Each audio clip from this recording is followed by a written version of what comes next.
Alright guys, Darren from FBA Elite and welcome back to another video. So in this week's video, I want to show you some of the big changes that Amazon have been experimenting with recently. Now I've been holding off making this video for a few weeks as Amazon are clearly A/B testing or even ABC testing these different layouts, and depending on which device you're using to browse Amazon, whether you're logged in or not, which marketplace you're using, they're showing all sorts of different layouts, and I've managed to capture at least 3 different versions to show you in this video. And I want you guys to be aware of this, as potentially this could have a huge impact on both existing sellers with established products and also new sellers that are just launching products on Amazon. And the jury is still out for me as to whether this is going to be a positive or negative change, but I want to bring it to your attention so that you are aware of it. So we're going to start today's video on Amazon.com. And the reason I want to come here is this is the closest version I could find to what we've been used to for the past X amount of years. And I want to show you how they are now experimenting with this when I take you to the other marketplaces and other listings. So the first thing I want you to look at is how the review count is displayed here. It is displayed as a star count, and these stars have always averaged to the nearest half star. So you don't get the exact score. So if you've got, for example, a product that's rated 4.3 up to 4.6, they will be, or even 4.7, they will be displayed as a 4.5 star product. To get 5 stars, you need to pick 4.8 or above, and to get 4 stars, you'll be at 4.2 or below. So often, many of the products on Amazon are just shown with 4.5 stars, but there is, in my opinion, normally quite a quality difference between something that's rated 4.3 versus something that's rated 4.7. So instead, what Amazon are doing, they are trialing different ways of displaying this data. And you've probably noticed this yourself if you've been looking on Amazon recently. You've seen different layouts depending on the time of day or device, etc., that you are using to access Amazon. But this is how it's always been presented here in star format.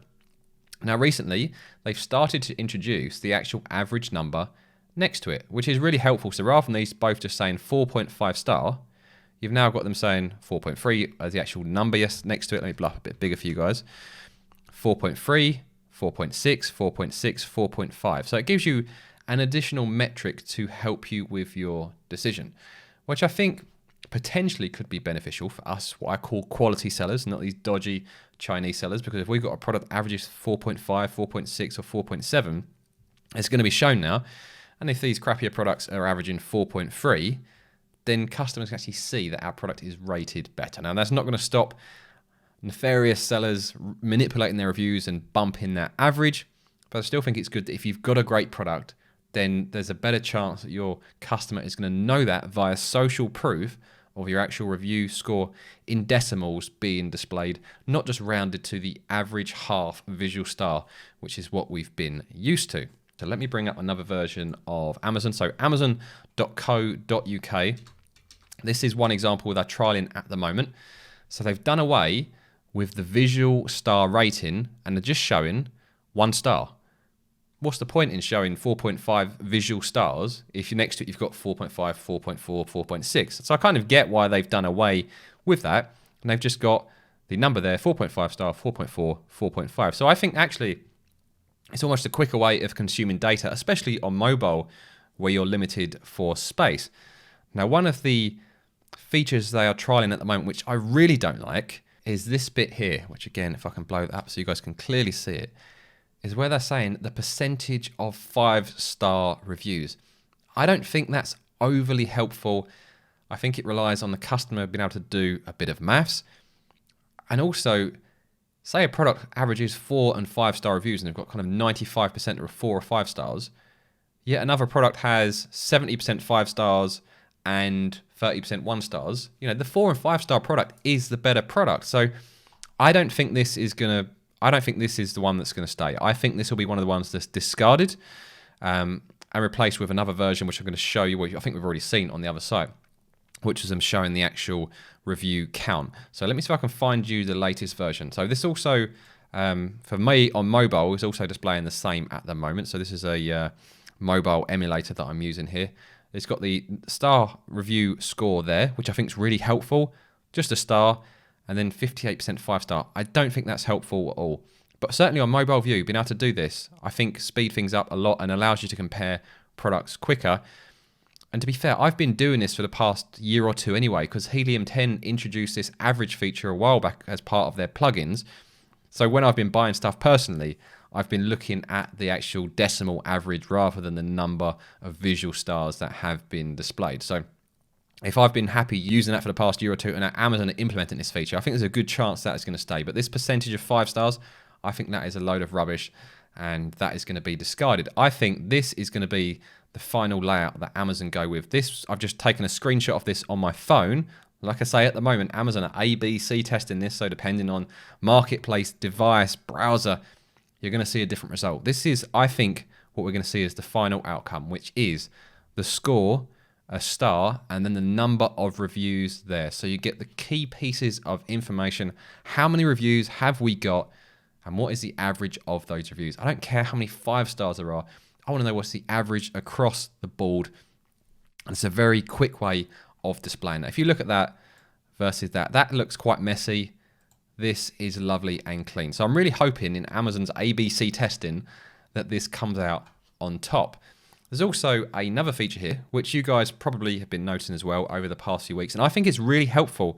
And you might actually be able to use it with your product research as well. And this is this new piece of text here, which is how many have been bought in the past month. Because from a social proof perspective, not only do you want to know what people think of the other products, you know, how good are these products and how many people have reviewed them. If you know a product's been bought 600 times in the last month and it's got a good review average, that's a very promising sign. If it's only been bought 20 times in the past month, you're going to be asking questions. So I think this could be really helpful if you've got a good product. Now, when your product is new, obviously that's going to be a bit trickier, because if your product is new and it's only been bought 10, 20, 50 times, that little bit of social proof is going to be missing. So it may potentially make it harder for new sellers launching new products. But say, for example, this ends up being the final layout they go with. So instead of having the review count, they have the review star average. This is actually really good for new sellers, because you'll get your, say you arrange your first 5 to 10 reviews in a very smart way so you don't get caught, and you've got a 5-star average. Imagine this, it would say 5 stars there, 100% 5-star, and the customer is none the wiser. You've only got 10 reviews. That's why I don't think this is going to be the final layout, as this is open to massive manipulation, and Chinese sellers will be all over this if they know they can show 5-star averages without needing to get hundreds of reviews. They could just do it with a few reviews. So I think this is my gut feeling. This is how we're going to end up. I think this works really well. It gives you this additional social proof of how many have been bought in the last month. It gives you a more accurate representation of how good that product is. And it also gives you the quantity or the number of reviews so that a seller knows whether it's a new product with only 10 reviews or a more established product with hundreds or thousands of reviews. Now, personally, I'm waiting for Amazon to make up their mind on this, as I'm waiting to record some update videos to the FBA Elite course. If there's something you're interested in, there'll be a link in the pinned top comment, or just go to fbaelite.com and look for the course link.